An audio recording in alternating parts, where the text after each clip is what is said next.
பாவ அடிமைத்தனத்தை முறியடிக்க 5 வேதாகம வழிமுறை. நீங்கள் ஏற்கனவே என்னவெல்லாம் செய்திருப்பீர்கள் என்று என்னால் யூகிக்க முடிகிறது. அந்த தேவையில்லாத மொபைல் செயலிகளை நீக்கியிருப்பீர்கள், மது பாட்டில்களை தூக்கி எறிந்திருப்பீர்கள், இணையதளங்களை முடக்கியிருப்பீர்கள், நள்ளிரவு 2 மணிக்கு குற்ற உணர்வு வாட்டும்போது கடவுளிடம் பல வாக்குறுதிகளை அளித்திருப்பீர்கள். ஆனாலும் நீங்கள் இன்னும் அதை விட முடியாமல் அதே இடத்தில்தான் இருக்கிறீர்கள், அதே சிக்கலில், அதே அவமானத்தில். ஆனால் உங்கள் அணுகுமுறை இதுவரை தலைகீழாக இருந்திருக்கிறது என்று நான் சொன்னால்? அடிமைத்தனத்தை முறிக்க பைபிள் காட்டும் வழிமுறை 5 இன்று பார்க்கலாம். இருளை எதிர்த்து போராடாதீர்கள், ஒளியை இருதயத்தில் ஏற்றுங்கள். பெரும்பாலானோர் அடிமைத்தனத்தையே மையமாக வைத்து அதனுடன் போராடுகிறார்கள். ஆனால் கொலோசேயர் 3:2 சொல்கிறது, பூமியில் உள்ளவைகளை அல்ல, மேலானவைகளையே நாடுங்கள். இது வெறும் வசனம் அல்ல, இதுதான் உண்மையான சத்திய வார்த்தை. உங்கள் பிரச்சனை என்னவென்றால், நீங்கள் ஒளியை இருதயத்தில் ஏற்றாமல் இருதை அகற்ற முயல்கிறீர்கள். இருளை இருளால் வெல்ல முடியாது. அறையில் ஒளியை நிரப்புவதன் மூலமே இருளை விரட்ட முடியும். மத்தேயு 6:22-23 இயேசு இதையே சொல்கிறார். கண்ணானது சரீரத்தின் விளக்காயிருக்கிறது. உன் கண் தெளிவாயிருந்தால் உன் சரீரம் முழுவதும் வெளிச்சமாயிருக்கும். வெற்றிடத்தை நிரப்புங்கள். மத்தேயு 22:43-45 வரை. உங்கள் அடிமைத்தனம் வெற்றிடத்தில்தான் தொடர்கிறது. நீங்கள் எப்போது பலவீனமடைகிறீர்கள்? நீங்கள் சலிப்பாகவோ, தனிமையாகவோ, மன அழுத்தத்திலோ அல்லது வெறுமையாகவோ இருக்கும்போதுதான் அந்த ஏக்கம் உங்களை தாக்குகிறது. இயேசு ஒரு உவமை சொன்னார். ஒரு அசுத்த ஆதிய ஒரு மனுஷனை விட்டு போய் பின் திரும்பி வரும்போது அந்த வீடு வெறுமையாகவும் பெருக்கி ஜோடிக்கப்பட்டும் இருப்பதை காண்கிறது.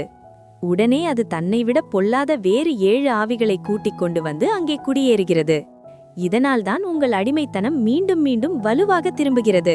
நீங்கள் வீட்டை சுத்தம் செய்கிறீர்கள், ஆனால் அதை எதை கொண்டும் நிரப்ப முடியவில்லை.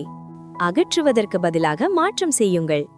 எபேசியர் 4:28 பவுல் சொல்கிறார், திருடுகிறவன் இனி திருடாமல் தன் கைகளினால் நலமான வேலை செய்து குறைசல் உள்ளவனுக்கு கொடுக்கத்தக்கதாக பிரயாசப்பட கடவன். கெட்டதை நிறுத்துங்கள்.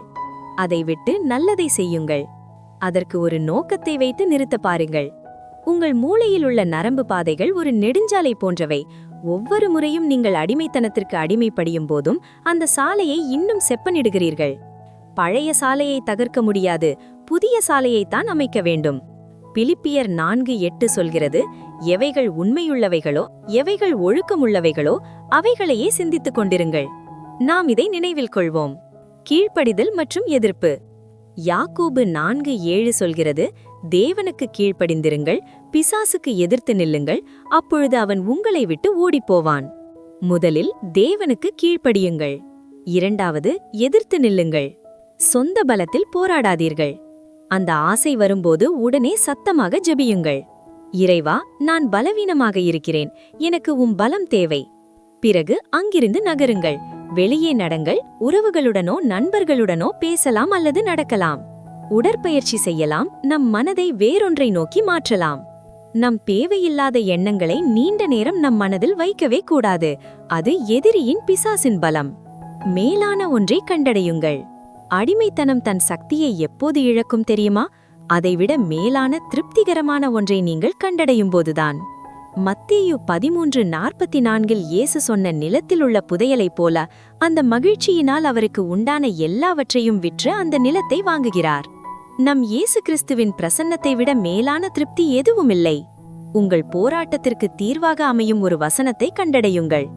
அதை உங்கள் போனின் லாக் ஸ்கிரீனில் வையுங்கள். அந்த ஆசை வரும்போது அந்த வசனத்தை சத்தமாக சொல்லுங்கள்.